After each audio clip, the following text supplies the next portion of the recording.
একটা দেশের সাথে আরেকটা দেশের যে সম্পর্কের জায়গাগুলো, সেই জায়গাগুলোতে বেশ কিছু জিনিস খুবই গুরুত্বপূর্ণ ভূমিকা রাখে, বিশেষ করে গ্লোবালাইজেশনের এই যুগে।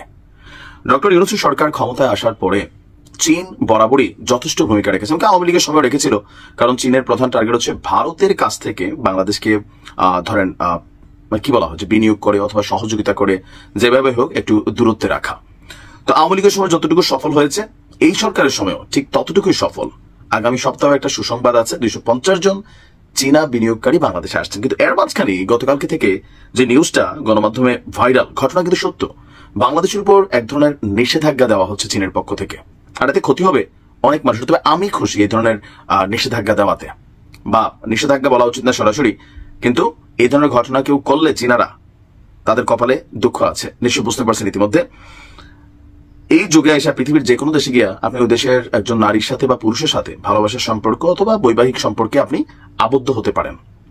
গেল কয়েক বছর যাবৎ আমার মনে হয় যে সোশ্যাল মিডিয়া প্ল্যাটফর্মকে ব্যবহার করে বাংলাদেশের মেয়েরা বিদেশি পুরুষ দেখলেই যেভাবে অনলাইনে ভালোবাসা তারা ঝাঁপাইয়া পড়ে, আবার বিদেশি মহিলারাও বাংলাদেশের অল্প বয়সের পোলাপাইন, মায়ের থেকে বড় বেশি বয়সের মহিলা থেকে Australia, London, Canada, Nigeria, Zimbabwe, Uganda, বিভিন্ন জায়গা থেকে চীন, সর্বশেষ পর্যায়ে চীন গেল 1 থেকে 2 বছরের মধ্যে অনেক চীনা নাগরিক বাংলাদেশে এসে বিয়ে করেছেন, বিশেষ করে বাংলাদেশের মেয়েদেরকে।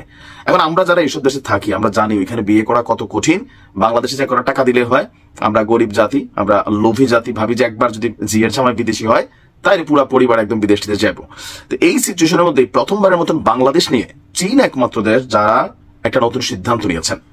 বাংলাদেশি নারীদের সাথে বিয়ে করতে নিষেধাজ্ঞা দিয়েছে চীন, যে বাংলাদেশি মেয়েদেরকে বিয়ে করো না। যে দেখো বাংলাদেশের বউরা কয় আমরা দেখে তোমরা ভাত খাই, দেখো তোমাদেরকে চীনারা নিষেধাজ্ঞা দিয়ে দিচ্ছে কেন।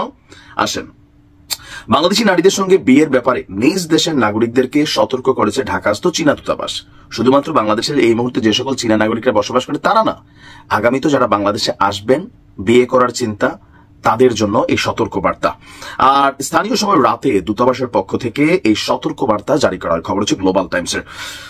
বিবৃতিতে বলা হয়েছে যে চীনের নাগরিকদের বিদেশিদের সঙ্গে বিয়ের ক্ষেত্রে নিজ দেশের আইন কঠোরভাবে অনুসরণ করতে হবে, এমনকি চীনা নাগরিকদের উচিত অনলাইনে প্রচারিত আন্তঃসীমান্ত প্রেম বা ডেটিং সংক্রান্ত কন্টেন্ট দ্বারা প্রভাবিত না হওয়া এবং বিদেশিদের বিয়ে করার ধারণা থেকে দূরে থাকা। পাশাপাশি বাংলাদেশি নারীদের সঙ্গে বিয়ের সিদ্ধান্ত নেওয়ার আগে চিন্তা ভাবনা করে এগোনোর পরামর্শ দেওয়া হয়েছে।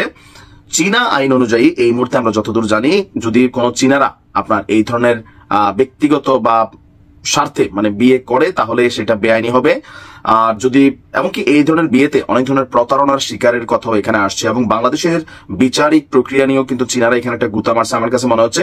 চীনা দূতাবাস বলছে বাংলাদেশের বিচারিক প্রক্রিয়া অনেক সময় দীর্ঘ হয়। মানব পাচারের অভিযোগে কেউ গ্রেপ্তার হলে পুলিশের তদন্ত থেকে শুরু করে আদালতের রায় পর্যন্ত বছর লেগে যায়। এতে করে মারাত্মক নেতিবাচক প্রভাব পড়তে পারে। সতর্কবার্তাটি বাংলাদেশ অবস্থানরত বা বাংলাদেশে আসতে আগ্রহী চীনা নাগরিকদের উদ্দেশ্যে জারি করা হয়েছে।